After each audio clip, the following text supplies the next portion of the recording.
Imagine this. 2 doors, no thinking, no time. The one you feel drawn to reveals the state that is hardening into fact. Neville Goddard dismantles this illusion with surgical precision. He does not ask you to refine your thoughts.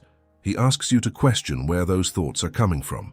His correction is simple but deeply unsettling to the mind that wants control. You do not think into a state. You think from one. Thought is not the doorway. Thought is the furniture already placed inside the room you have entered.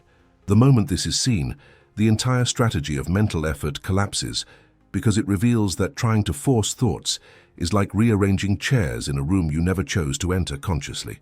Neville describes states as rooms you walk into, each one complete, self-contained, and fully furnished. When you step into a room, you do not decide what objects appear inside it. They are already there. In the same way, when you occupy a state of consciousness, the thoughts, reactions, expectations, and assumptions that arise feel natural, automatic, and unquestioned. You do not generate them, you inherit them. This is why 2 people can face the same situation and experience entirely different realities. They are not thinking differently by choice, they are standing in different rooms. Now, here is where the illusion of control truly dissolves. When thinking stops, when the mind is no longer busy explaining, justifying, affirming, or correcting, the dominant state reveals itself instantly. There is no delay, there is no confusion. What remains is not silence for long, but exposure. The assumptions that surface in that gap were already in command before you ever tried to change them. This is not something to analyze, it is something to notice. Modern neuroscience echoes this truth in its own language. Dr. Joe Dispenza points out that habitual states of being drive thoughts automatically, long before conscious intention gets involved.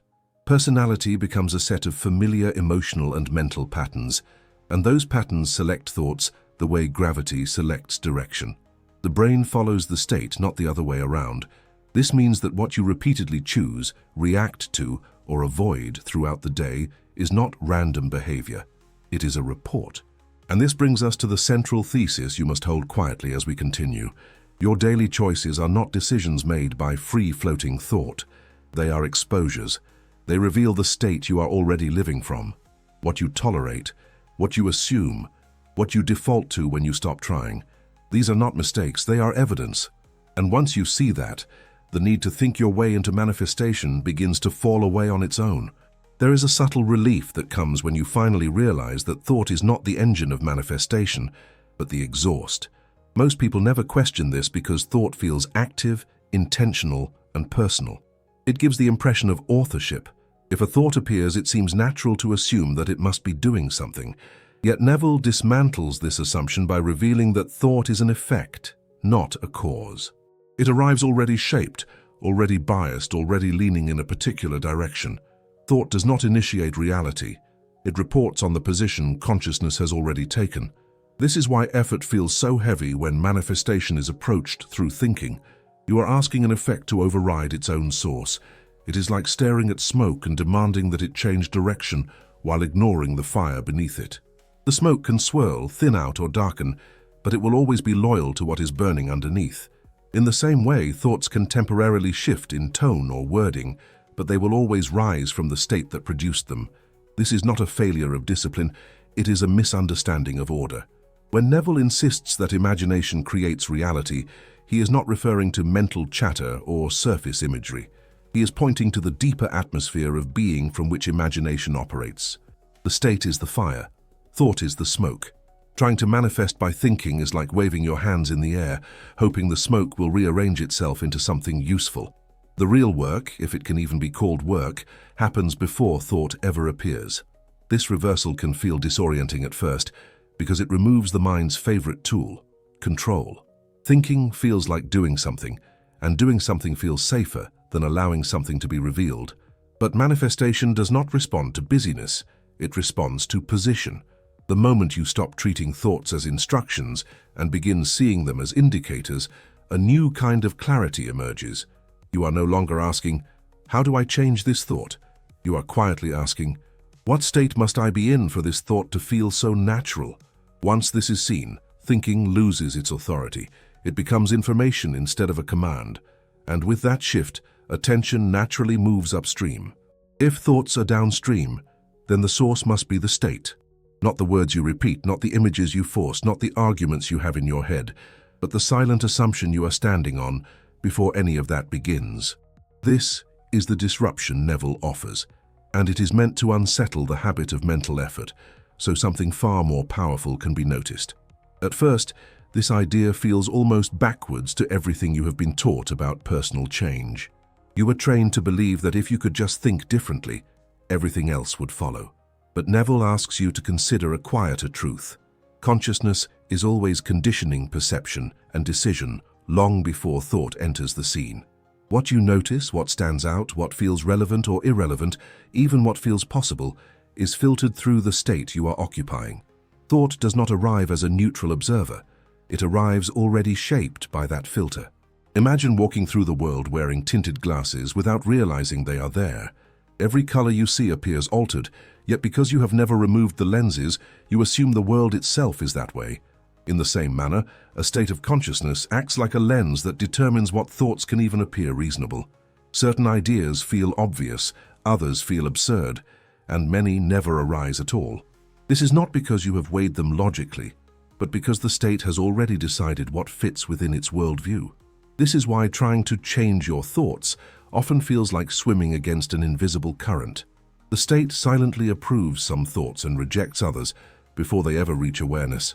You may attempt to introduce a new idea, but if it does not match the state, it will feel false, forced, or temporary. The mind will argue with it, forget it, or replace it with something more familiar. This is not resistance, it is coherence. States seek to remain internally consistent. When thinking is removed, even briefly, the lens becomes obvious. Without the constant narration, justification, and correction, what remains is a felt position. You begin to notice how quickly perception organizes itself, how fast conclusions are drawn, how automatic reactions are. In that space, it becomes clear that thought is not choosing, it is following. It is echoing the orientation that was already set. Neville called this the great reversal because it turns effort inside out. Instead of chasing thoughts and emotions, attention naturally returns to the state that is generating them. You begin to see that manifestation is not about persuading the mind, but about relocating consciousness. And once consciousness shifts, thought follows effortlessly, the way scenery changes when you step into a different room. If these ideas feel familiar rather than new, this channel will make sense to you. Subscribe and let the state you're discovering speak more often. There is a moment that passes so quickly most people never notice it, yet it reveals more than hours of introspection ever could. It is the moment before explanation, before reasoning, before the mind begins to narrate what is happening. In that instant, a choice is made, not through deliberation, but through identity. This is why Neville places such importance on reactions rather than intentions. Default reactions expose who you are being, not who you are trying to be. When something unexpected happens, the state responds before logic has time to organize itself. The body tightens or relaxes. Attention rushes toward threat or opportunity. Meaning is assigned immediately. This is not a conscious decision. It is a reflex born of assumption. Neville understood that these reflexes are more honest than affirmations because they are unedited. They reveal the state that is already active, the one that does not need permission to express itself. Think of the first step you take when the lights suddenly go out. There is no time to plan, no time to think positively or negatively. You either freeze, reach for stability, or move forward instinctively. That movement tells the truth. In the same way, life is constantly switching off the lights in small, ordinary ways. A message arrives, a plan changes. Silence appears where reassurance was expected, and before thought steps in, the state steps forward. This is why Neville insists that manifestation is revealed, not manufactured. The choice that arises in these moments happens before logic appears, and that is precisely why it matters.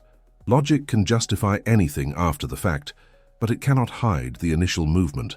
That movement is the signature of the state you are occupying. Over time, if you begin to notice these immediate choices, a pattern becomes impossible to ignore. You see how consistently the same orientation shows up, regardless of circumstances. This is not fate, and it is not personality. It is state. And once it is seen clearly, It becomes evident that changing outcomes does not begin with managing thoughts, but with changing the position from which these automatic choices emerge. For many people, affirmations become a place where hope quietly turns into frustration. They are introduced to manifestation through language, taught that repeating certain phrases will eventually persuade reality to cooperate. At first, the practice feels empowering because it creates the sensation of participation. Saying the words feels like movement, yet over time a strange pattern emerges. The same affirmations are repeated day after day, sometimes with emotion, sometimes with discipline, and still nothing fundamentally changes. The problem is not persistence, and it is not belief in the words themselves. The problem is that affirmations are being asked to do a job they were never designed to do. Neville understood that a state is not a collection of thoughts, but a position of consciousness. From that position, thoughts arise naturally, effortlessly, and with a sense of rightness. When affirmations are spoken from a state that does not agree with them, the mind experiences a subtle inner conflict. On the surface, the words are spoken, but underneath, there is resistance. The state does not recognize the affirmation as true, not because it is logically incorrect, but because it does not belong to the identity currently being occupied. The result is not change, but strain. A state rejects incompatible thoughts, the same way the body rejects foreign material. There is no debate involved. The rejection happens automatically. This is why affirmations spoken from the wrong state often trigger doubt, emotional fatigue, or a sense of pretending. The more the words are repeated, the more obvious the contradiction becomes. Instead of reinforcing belief, the practice unintentionally reinforces awareness of the gap between who one is being and what one is saying. That gap is where disappointment grows. The analogy of trying to plant desert seeds in frozen ground is not about the quality of the seed, but the condition of the environment. Seeds do not struggle against the soil. They respond to it. If the ground is frozen, the seed does not fail. It simply waits or it withers. In the same way, affirmations spoken into an incompatible state cannot take root. The ground of consciousness is not prepared to receive them, and no amount of repetition can compensate for that mismatch. Neville was careful to distinguish words from acceptance. When he spoke of feeling, he was not referring to emotion, enthusiasm, or positivity. He was pointing to the quiet sense of naturalness that accompanies a state where the assumption already feels like fact. In such a state, affirmations feel unnecessary. They do not feel like persuasion. They feel like description. The words match the position, and so there is no friction. Thought flows easily because it is supported by the state beneath it. This is why affirmations sometimes work for a short period and then stop.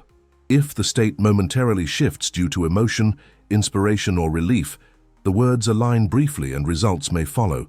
But if the state is not stabilized, the old assumptions return and the affirmations lose their power. What appears to be inconsistency is actually precision. Reality is responding accurately to the dominant state, not to the words being spoken. When this is understood, affirmations are no longer treated as tools for forcing change. They are seen as indicators. If an affirmation feels heavy, artificial, or exhausting, it is revealing something valuable. It is pointing to the state that is currently in control. In this way, failure becomes feedback rather than proof of inadequacy. The focus naturally shifts away from wording and toward identity. To change outcomes, the ground must change. When the state changes, thoughts reorganize themselves without effort. Affirmations stop feeling like work and start appearing spontaneously, often without intention. They show up as inner dialogue that feels obvious, even boring. This is the moment Neville pointed to when he said that imagining creates reality, because imagination at this level is no longer mental rehearsal. It is the quiet occupancy of a state where the desire already belongs. There is a narrow threshold where effort dissolves and identity becomes fluid, and Neville pointed to this threshold with extraordinary precision. He called it the state akin to sleep, not because it is unconscious, but because it exists before thought fully assembles itself. In this state, the sharp edges of logic soften, and the mind loosens its grip on explanation. What remains is awareness without commentary, presence without argument. This is not a technique meant to control reality, but a condition that reveals how reality is always formed. SATS matters Because it bypasses the habit of thinking altogether. Thought is slow compared to assumption. By the time a thought appears, the state has already been selected. Sati takes you to the moment before that selection hardens. In this quiet interval, consciousness is receptive, not because it is trying to be, but because it is no longer defending an identity. The familiar mental structures that usually maintain the current state temporarily relax, and in that relaxation, reassignment becomes possible. Neville emphasized that SATS is not visualization in the usual sense. It is not about constructing elaborate scenes or forcing images to appear. It is about allowing awareness to hover, gently and passively, without direction. This is why effort immediately ruins it. The moment you try to make something happen, the mind wakes up fully and resumes its protective function. SATS works precisely because it occurs before the mind decides what is reasonable, safe, or consistent with past experience. The analogy of floating before deciding which direction to swim captures this perfectly. When you are floating, you are supported without effort. You are not moving toward a destination yet, but you are also not resisting movement. In that suspension, any direction becomes possible. Once you begin swimming, momentum takes over and choice narrows. SATS is that moment of floating in consciousness where identity has not yet committed itself to a familiar current. In this stillness, something subtle but profound happens. Identity is reassigned not through declaration, but through acceptance. The new state is not argued into place. It is quietly occupied. This is why Neville insisted that feeling is the secret. Feeling here is the sense of being at home in a position. It is the absence of contradiction. When a state is accepted in SATS, it feels natural immediately, even if it contradicts past experience. The mind does not protest, because it has not yet reassembled its defenses. What makes SATS so powerful is that it operates beneath habit. Habit lives in repetition of thought and emotion, but SATS occurs before repetition begins. In that space, the past has no momentum. Memory is present, but it is not authoritative. This allows a new assumption to be planted without resistance, not because resistance is defeated, but because it never activates. Neville understood that once a state is entered in SATS, thought will later reorganize itself around that state automatically. You do not need to monitor your mind afterward. You do not need to correct reactions constantly. The state does that work for you. Thoughts that once felt forced now arise effortlessly because they are consistent with the new position of consciousness. This is why SATS is not about changing thoughts at all. It is about changing the place from which thoughts will later emerge. When consciousness accepts a new state in stillness, reality has no choice but to follow. Not because of effort, not because of repetition, but because the source has moved. There is a reason the mind becomes loud the moment stillness approaches. This noise is not random, and it is not a flaw to be eliminated. Neville understood it as a form of protection, not of truth, but of identity.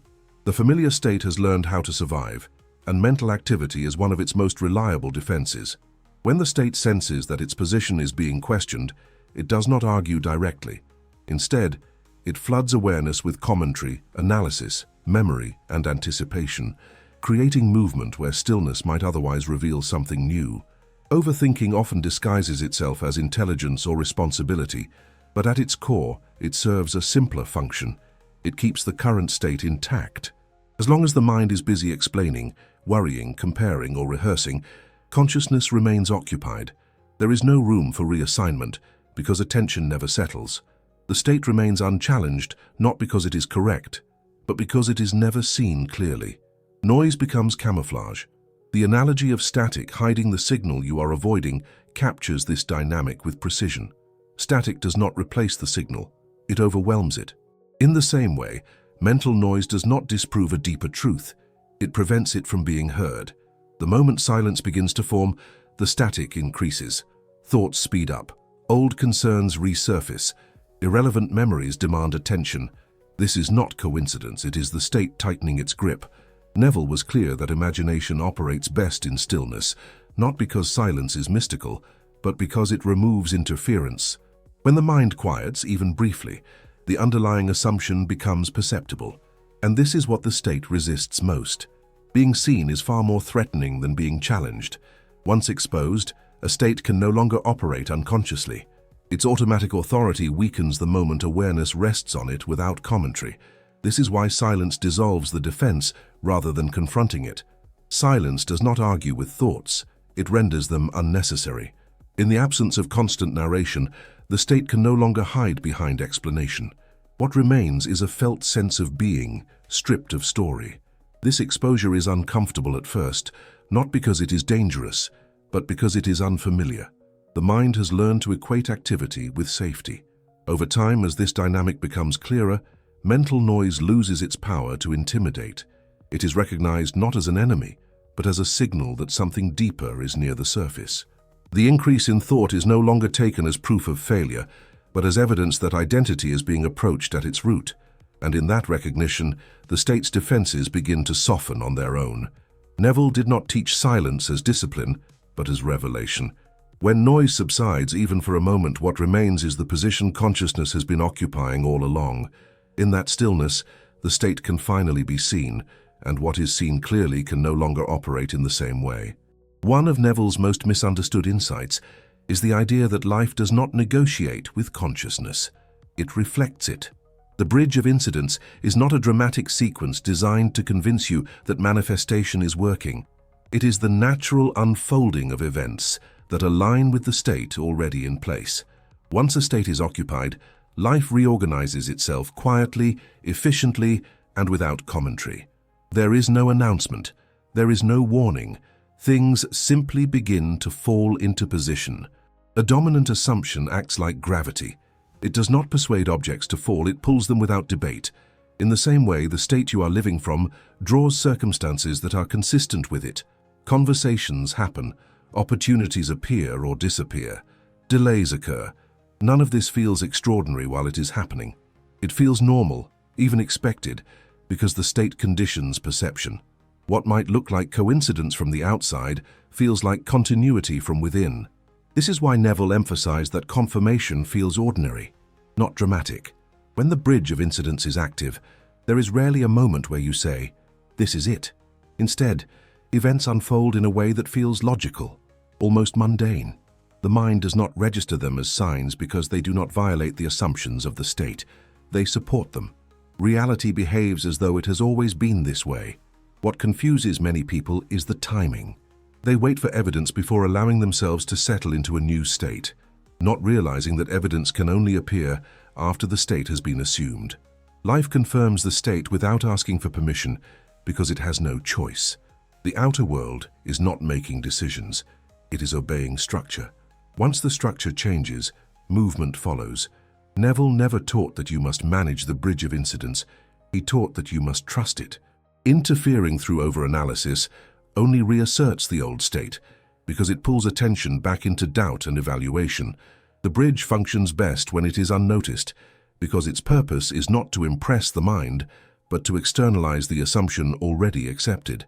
This is also why events sometimes appear to contradict the desire at first. From the perspective of the old state, they seem confusing or even discouraging. From the perspective of the new state, they are transitional. The bridge does not cater to emotional comfort. It caters to alignment.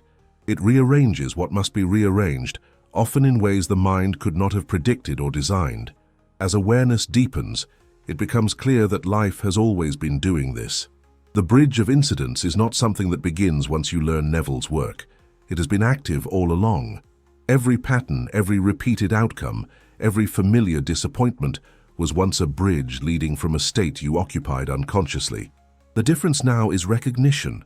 And with recognition comes the quiet authority of understanding that life is not happening to you, it is happening from you. There comes a point in this understanding where the language of choice begins to feel inadequate. Choice implies effort, deliberation, and alternatives weighed against one another. But Neville was pointing toward something far more subtle than decision-making. He was pointing toward a level of being where identity operates automatically, without consultation, without inner debate. At this level, manifestation no longer feels like a series of selections you must keep getting right. It feels like continuity. When consciousness lives from a state rather than selecting it, behavior changes quietly. Reactions are no longer monitored. Thoughts are no longer corrected. The sense of trying dissolves because there is nothing to manage. Identity has stabilized, and with that stabilization comes a naturalness that cannot be imitated through discipline. This is why Neville emphasized being overdoing. Doing implies effort layered on top of identity. Being implies alignment so complete that effort becomes unnecessary. The analogy of breathing without deciding to breathe illustrates this shift perfectly. You do not wake up each morning and choose to breathe correctly. You do not remind yourself to inhale or exhale. The body handles it because breathing belongs to the state of being alive. In the same way, when a state is truly assumed, the thoughts, choices, and behaviors that express it happen without conscious supervision. They are not selected, they occur. This is the point where many people become confused, because they are still looking for signs of control. They want to feel as though they are actively manifesting, steering reality through intention. But the deeper truth Neville revealed is that control diminishes as power increases. The more stable the identity, the less intervention is required. Life begins to move in harmony with the state, not because it is being directed moment by moment, but because the source has settled. When identity becomes automatic, resistance fades. Not because challenges disappear, but because perception changes. Situations that once triggered anxiety or doubt are now met with neutrality or quiet confidence. This is not emotional suppression. It is coherence. The state no longer contradicts itself, so there is no inner friction. Choices arise smoothly, without urgency, because they are no longer attempts to fix or escape something.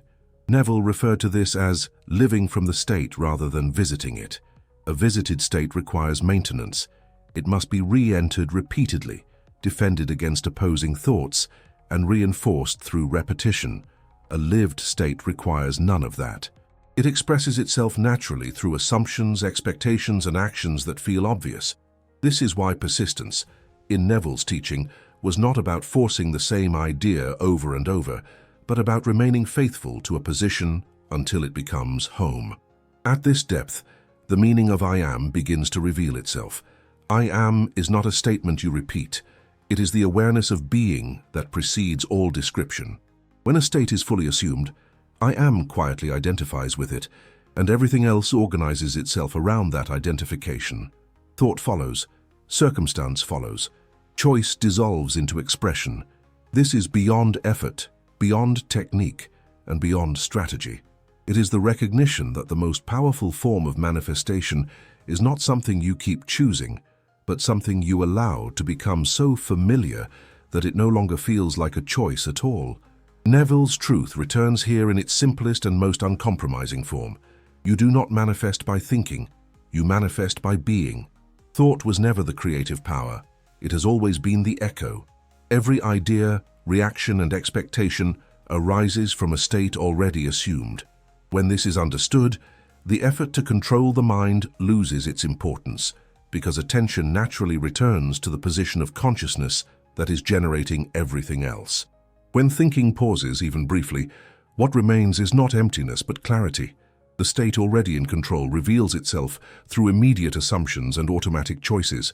There is no need to analyze this moment, because it speaks for itself. The absence of mental noise exposes the dominant identity that has been shaping experience quietly and consistently. Neville's mirror analogy brings this into focus. The reflection never initiates change. It can only respond. Trying to alter the reflection without changing the stance produces nothing. In the same way, outer experience cannot be corrected directly. The moment the inner position shifts, the outer must follow, because it has no independent authority. Modern language affirms the same principle Neville taught. As Dr. Joe Dispenza explains, states govern perception and behavior before conscious thought intervenes. Reality organizes itself around identity, not intention. This is why Neville's reminder remains final and complete. Man moves in a world that is nothing more than his consciousness objectified. Change the being, and the manifestation is inevitable. If this shifted how you see manifestation, subscribe and stay. This channel reveals the state behind your results before thought ever begins.